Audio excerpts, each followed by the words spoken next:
Peace. Welcome back to Rhymecology. This is where we break down bars, we heal our scars, and we look at the tools and techniques written by our hip-hop stars. In Rhymecology, I do get a lot of requests for bar breakdowns, album reviews, song reviews. I don't always take them because I kind of hold myself to a certain standard as far as the bars and as far as the messages. So, being an old golden era guy, when I saw the title, I was cautiously optimistic. The title, Malcolm X and Dapper Dan, it evokes images of Rakim and Big Daddy Kane and LL and the Malcolm X. You're thinking of like PE and BDP and Brand Nubian and, you know, these groups that sampled Malcolm X, you know, in the golden era. But, of course, the question is, title's great, but how is the album going to sound? Let me tell you right now, Malcolm X in Dapper Dan by Stack Federal Dollahs superseded my expectations. And I will tell you right now, if you like golden era groups, if you like Native Tongues, if you like Paris, if you like Early Cube, if you like KRS, this album is for you, and I'm going to give you a full breakdown. Let's get into this. Deeper, way deeper than Rhymecology. When I break it down, it's lyrical psychology. Rhymecology. Let's get this. And Rhymecology. I'm going to see that boy Rhymecology. Jeff Walker, the Rhymecology. Also, I got my man Jeff from Rhymecology is here. Jeff, what up, man?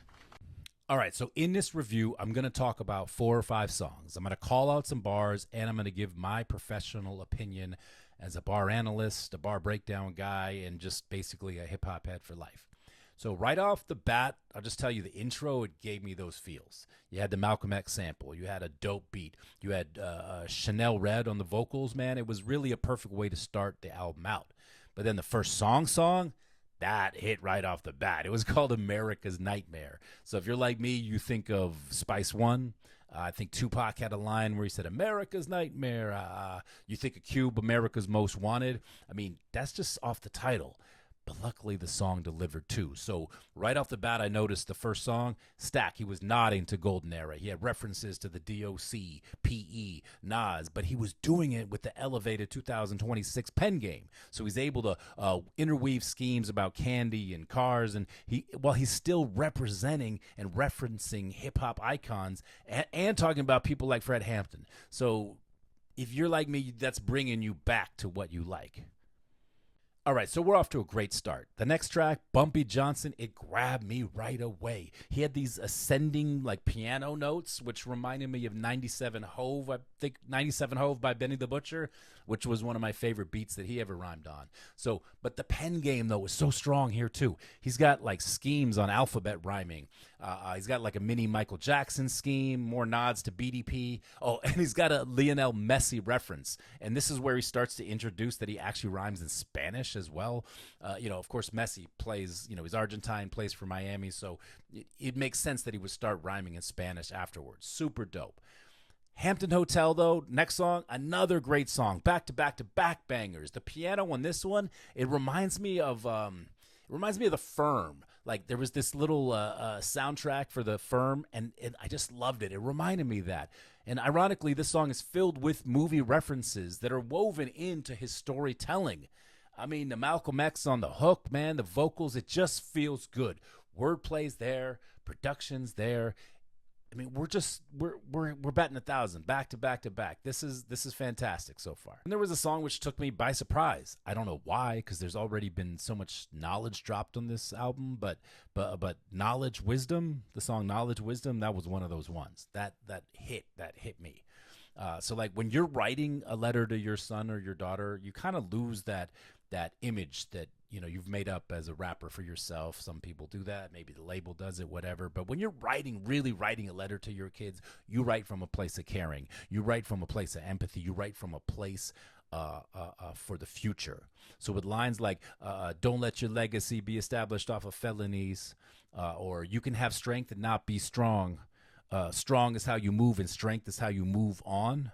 Okay, we're getting top tier parental advice, okay, in these tracks. So he wrote, Stack wrote the song to his son, while Stack's Cordero is a talented woman MC who wrote her verse to her daughter. I really loved the juxtaposition and the balance of the two of them on this song, hearing from a father, hearing from a mother, and their perspective through bars. Fantastic. All right, the last track I want to highlight is Timeline. This is a real, raw, reactive rap written about the state of society that we currently find ourselves in. We all, to an extent, have got to jump on this hamster wheel of content and likes and shares, and but Stack calls that out, and other things that need to be called out. I think he had a line, mommy's masculine, daddy's emasculated, talking about cyberbullying, all that, and how it relates to self-esteem. So he brought home a lot of important messages, but he did it in like a non-preaching way, which I think is super important in hip-hop. I'll tell you what, I think I'm going to be playing some of these tracks for my kids. Look, I could talk about every song in greater detail, but I kind of prefer that you experience this album for yourself. The pads, the samples, the layers, the production, it was top tier. There's a bit of grit, a bit of street strength. There's some witty wordplay. There's lots of knowledge, old school samples, references, and nods that literally bring us back to the Dapper Dan days, the conscious MCs that we grew up with that made us fall in love with hip-hop. I feel like that was the goal of this Stack Federal Dollahs album, and he accomplished that in full. So this is the Rhymecology review, signing off, recommending Malcolm X in Dapper Dan by Stack Federal Dollahs, streaming everywhere. Long live lyricism.